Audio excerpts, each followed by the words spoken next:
Assalamualaikum warahmatullahi wabarakatuh. Selamat pagi anak-anakku semua, kembali lagi di pembelajaran kimia. Sebelum belajar, marilah kita berdoa dalam hati mulai. Berdoa selesai. Pada pembelajaran hari ini, kita akan mempelajari tentang rumus kimia dan tata nama senyawa. Oke, apa tuh rumus kimia dan tata nama senyawa? Kita lihat, jadi ternyata rumus kimia itu menyatakan komposisi dari partikel terkecil penyusun zat yang dinyatakan dengan lambang unsur penyusun dan perbandingan jumlah atom yang dinyatakan dengan angka yang ditulis agak ke bawah atau disebut sebagai subskrip. Nah, ini dia contohnya. Rumus kimia glukosa adalah C6H12O6. Artinya glukosa tersusun dari 6 atom karbon, 12 atom hidrogen, dan 6 atom oksigen. Lalu misalkan contoh lainnya, ibu punya H2O atau molekul air. Nah, artinya apa? Berarti H2O terdiri dari 2 atom hidrogen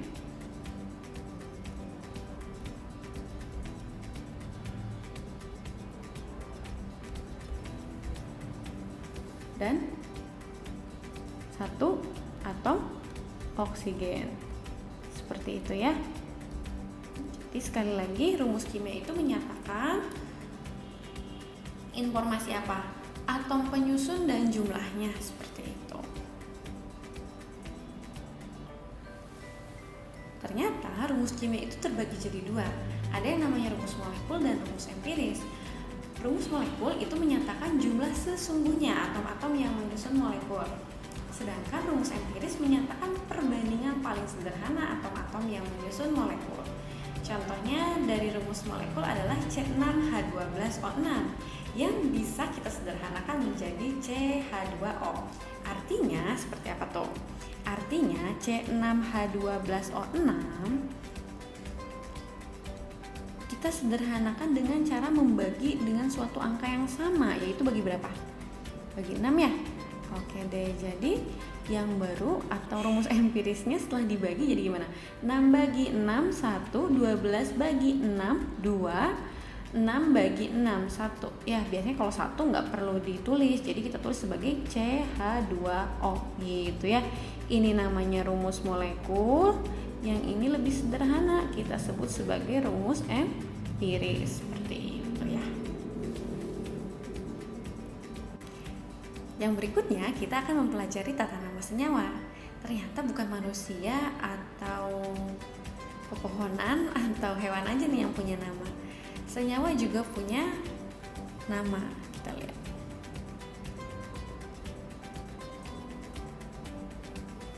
Nah, modelnya kalian tuh harus ingat nama logam, non-logamnya gitu ya. Oke, yang pertama ada kation logam golongan utama. Kation itu ion positif ya, ion positif. Nah, kalau Li namanya litium, Na natrium, K kalium, Rb rubidium, Cs cesium, dan seterusnya. Ini kalian catat terus sambil dihafalkan. Kemudian yang berikutnya ada kation logam golongan transisi. Jadi logam golongan transisi ini punya beberapa bilox kayak besi. Fe ya. Besi itu simbolnya Fe.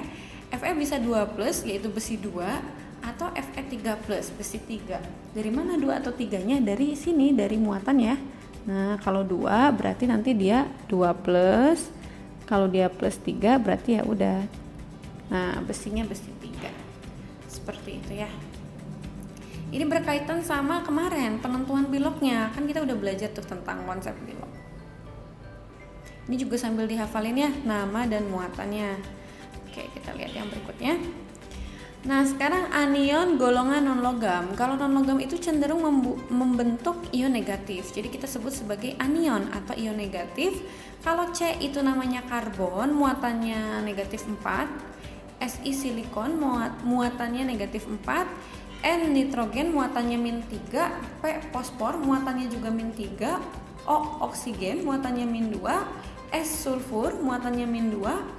F fluorin, muatannya -1, Cl klorin, muatannya -1, Br bromin, muatannya -1, iodin muatannya -1. Ini juga sambil dihafalin. Nah, terus ada juga ini, ampun banyak ya yang harus dihafalkan. Ada ion poliatomik. Kalau yang tadi itu atomnya 1, I aja, F aja, Cl aja.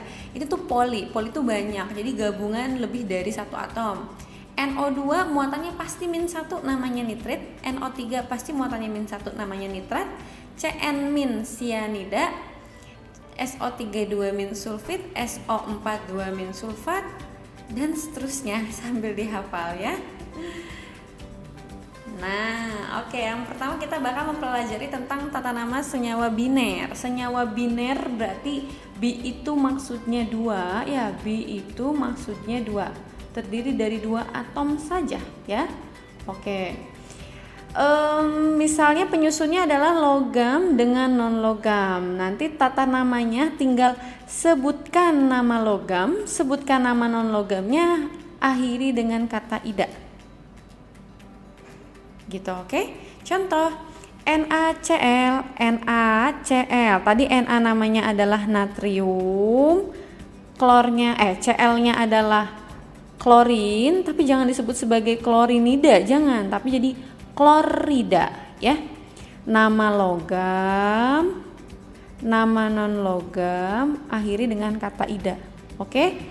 Sama ini juga Li3N, maaf. Nah, Li3N berarti litium nitrogenida, jangan, tapi litium nitrida. Gitu. Jadi makanya kata ibu juga kuncinya harus tahu namanya. Kalau namanya aja bingung gimana ceritanya nih, kayak gitu. Terus Bu, ngaruh nggak ini angka-angka 3 gitu? Enggak, ini nggak ngaruh. Ini tidak perlu disebutkan, oke?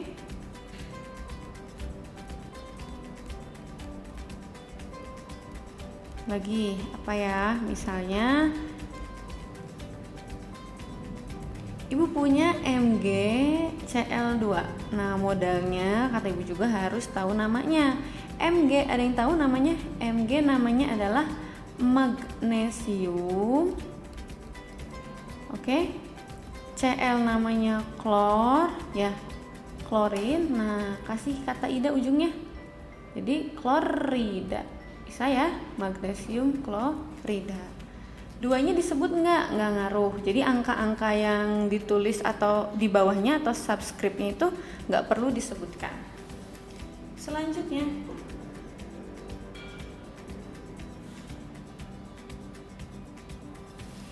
tata nama senyawa biner yang terdiri dari non-logam dengan non-logam.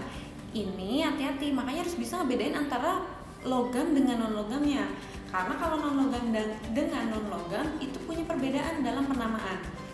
Caranya jumlah non-logamnya sebutkan, nama non-logamnya, jumlah non-logam, kemudian nama non-logam kasih akhiran ida. Catatannya, jika jumlah unsur pertama adalah 1, maka tidak perlu disebutkan mono. Maksudnya apa nih? Nah, penyebutan 1, 2, 3, 4, 5, 6, 7, 8, 9, 10-nya dengan bahasa Yunani. 1 itu mono, 2 itu di, 3 itu tri, 4 itu tetra, 5 itu penta, 6 heksa, 7 hepta, 8 okta, 9 nona, dan 10 deka. Nah, tadi katanya kalau unsur pertamanya jumlahnya 1 tidak perlu disebut. Contoh yang ini, kita lihat. Yang ini C-nya tuh 1. Bu, kenapa namanya tidak menjadi mono? Kan 1. Terus C itu karbon, monokarbon, terus di itu lihat di 2 ya. Di itu salah, maaf. 2 itu di. Terus oksigen berarti dioksida. Nah, gitu. Ini salah apa benar? Ini salah. Kenapa? Ketika jumlah atom yang pertamanya adalah 1 tidak perlu disebut mono. Jadi cukup sebagai karbon dioksida. Gitu ya. Ini udah benar, karbon dioksida.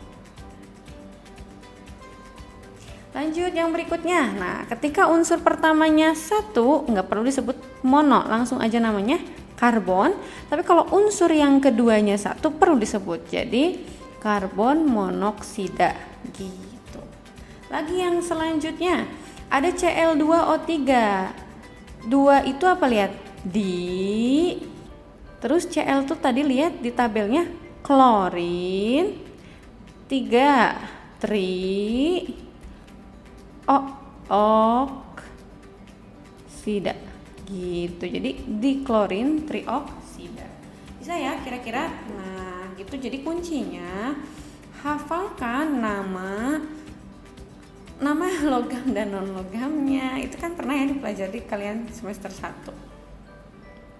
Semangat ya. Oke. Lanjut yang berikutnya. Nah, sekarang ada tata nama senyawa poliatomik. Caranya tinggal sebutkan nama kation dan nama anionnya. Contoh, ada Na2SO4. Na namanya adalah natrium, SO4-nya sulfat. Dah beres, berarti natrium sulfat. Nanti buka tabelnya lagi ya. NH4 2 kali CO3. NH4 namanya amonium, CO3 namanya karbonat, maka namanya adalah amonium karbonat. Lagi dong Bu, misalnya ibu punya KNO3. Lihat, K namanya siapa? Kalium. NO3 namanya adalah nitrat. Jadi beres deh, namanya adalah kalium nitrat. Oke? Seperti itu.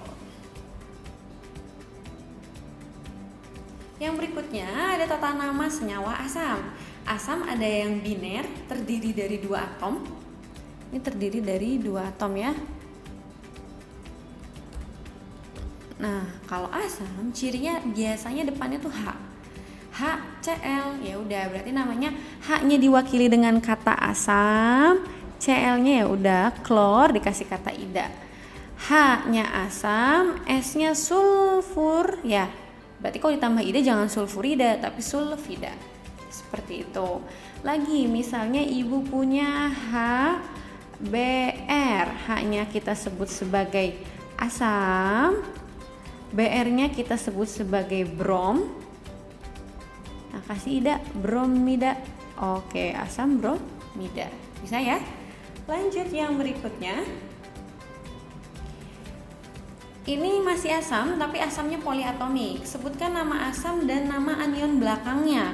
Hanya diwakili dengan asam, sisanya nitrat. Segini nih. Nah, ini. Itu kita sebut sebagai nitrat. Lalu yang ini asam, sisanya PO4-nya sebagai fosfat. Gitu, oke. Jadi H-nya kita sebut sebagai asam, tinggal identifikasi belakangnya sebagai apa namanya. Gitu ya. Tinggal dicocokkan dengan tabel yang tadi. Jadi nanti kalian pas ngerangkum tulis dulu yang tabel yang di depan tadi, itu berguna buat penamaan. Lanjut yang berikutnya tata nama senyawa basa. Kalau basa ciri khasnya adalah ujungnya hidroksida kata-katanya. Jadi cara penamaannya adalah sebutkan nama kationnya diakhiri dengan kata hidroksida. NaOH natrium hidroksida. Kenapa kayak gitu? Na-nya natrium, OH-nya adalah hidroksida. Lalu BaOH2 kali Ba-nya barium, OH-nya adalah hidroksida. Kayak gitu. Lagi dong Bu, misalnya ibu punya KOH. Tadi K adalah apa namanya? Kalium. OH-nya mewakili kata hidroksida. Seperti itu ya. Set. Oh, udah deh beres. Kalium hidroksida. Yang berikutnya, tata nama senyawa logam transisi.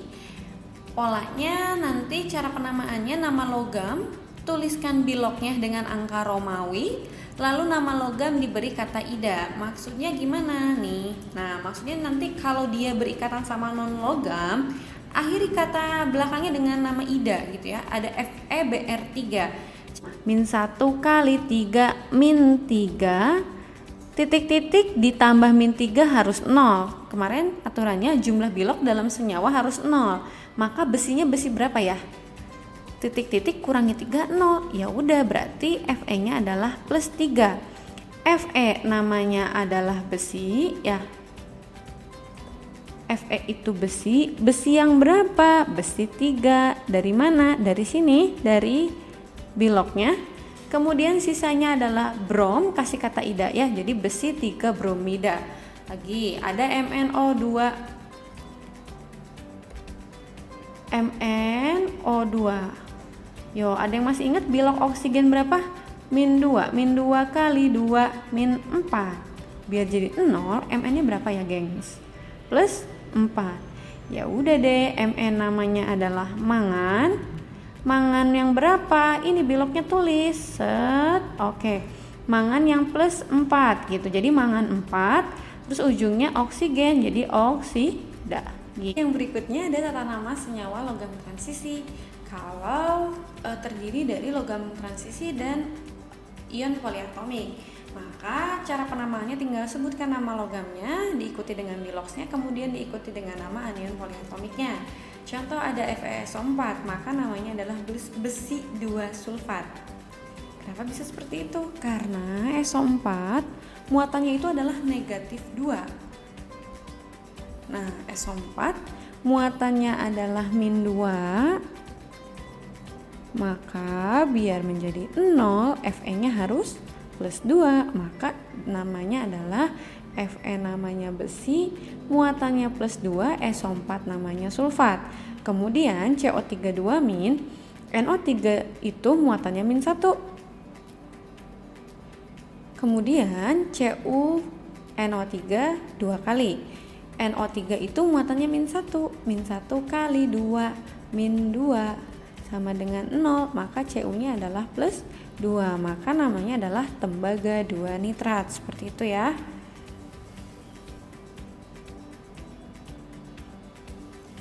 Nah, ini dia latihannya. Tulis nama molekul berikut. CaF2 namanya apa tuh? Ca-nya namanya adalah kalsium, F-nya adalah fluorida. Jadi namanya adalah kalsium fluorida. CCl4 non logam dengan non logam. Jangan lupa sebutkan jumlahnya ya. Oke, atom pertamanya 1 nggak perlu disebut sebagai mono, jadi langsung aja namanya karbon. Kalau 4 itu apa? 4 itu tetra. Cl itu adalah klorida ya, atau klor dikasih kata ida ujungnya. Oke deh, karbon tetraklorida. Kemudian ada BaNO3 2 kali. Ba-nya adalah barium. NO3 2 kalinya adalah nitrat. Yang nggak perlu 2 kalinya nggak perlu disebut, tapi NO3 itu adalah nitrat. Lanjut H2CO3. H2CO3 berarti ini adalah asam ya, H-nya asam. CO3 berarti namanya adalah karbonat ya. Oke deh, beres. Terus satu lagi ada LiOH. OH ini berarti hidroksida. Li-nya namanya litium, OH-nya hidroksida. Oke deh, beres ya. Lalu yang berikutnya. Nah, ini dibalik nih. Dari nama kalian diminta menuliskan rumus molekulnya. Kalium sulfida. Apa tuh? Jadi modalnya adalah lihat di tabel. K itu muatannya plus 1, K plus. Sulfida itu adalah S muatannya 2 min. Nanti kalian tukar. Tukar maksudnya gimana? Jadi nanti kalau bersenyawa total muatannya tuh harus 0. Plus 1 ditambah min 2 berapa? Min 1. Biar jadi 0, yang mana yang harus 2? Oh ya, berarti yang K-nya ini harus 2. Jadi nanti tukar. K-nya jadi 2, S-nya jadi 1. Lihat, K-nya akan sejumlah ini, S-nya akan sejumlah ini. Tapi kalian tulis sebagai subscript, ditulis di bawah, oke? Jadi K2S. Lagi-lagi yang berikutnya, dinitrogen trioksida. Nah, kalau yang ini nggak perlu ditukar kayak gini karena udah mencirikan nih. Di itu berapa ya? Ada yang ingat? 2, benar. Nitrogennya ada 2. Terus oksigennya ada berapa tuh? Dia bilang 3. Ya udah berarti O3. N2O3. Dah beres. Kemudian yang berikutnya magnesium fosfat. Mg muatannya berapa? Ada yang ingat? Mg itu 2 plus, fosfatnya adalah PO 4 3 minus. Tuker Mg nya jadi sejumlah ini, PO4-nya jadi sejumlah ini. Yuk, berarti Mg-nya berapa tuh? Mg-nya jadi 3. Lalu kurungin kalau ionnya poliatomik, PO4-nya ada 2. Bisa? Mudah-mudahan ya bisa sambil dipahami. Kemudian ada asam oksalat. Asam itu H, ya H plus.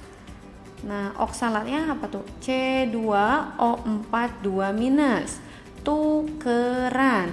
H-nya jadi sejumlah ini, C2O4-nya sejumlah ini. Aduh ya, agak belibet gini nulisnya. Oke, jadi rumusnya apa nih? H-nya jadi 2, C2O4-nya 1 biji. Dah, beres ya. Kemudian yang berikutnya ada besi 3 klorida. Lihat, besinya katanya besi 3. Jadi artinya apa?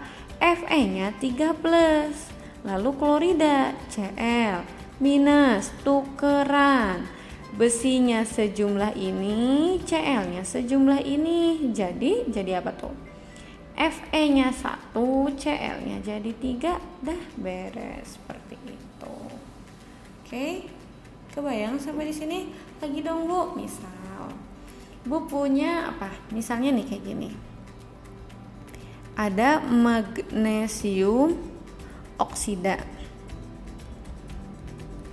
Mg-nya 2 plus, oksigennya O2 min. Ini kalau bersenyawa Mg-nya sama O-nya apakah jumlahnya jadi Mg2O2 Bu? Enggak. Kenapa? Karena total muatannya udah 0, lihat. Plus 2 ditambah min 2, 0. Ya udah, berarti tinggal dipasangkan aja. Udah beres MgO. Tapi kalau Ibu punya gini, magnesium nitrida. Magnesium itu Mg2 plus, terus nitrogen itu N3 min. Jadi tukeran Mg-nya sejumlah ini, N-nya sejumlah ini. Jadi rumus kimia yang kebentuknya apa? Mg-nya 3, N-nya 2 gitu. Oke. Ini dia magnesium nitrida. Seperti itu kira-kira. Bisa dipahami sampai di sini? Semoga bisa dipahami ya. Nah, seperti itu materi yang bisa disampaikan oleh Ibu hari ini. Terima kasih sudah bergabung di kelas kimia hari ini. Terima kasih atas segala perhatiannya. Semoga semuanya sehat selalu. Sebelum ditutup, marilah kita berdoa. Berdoa dalam hati mulai. Berdoa selesai. Wabillahi taufiq wal hidayah. Wassalamualaikum warahmatullahi wabarakatuh.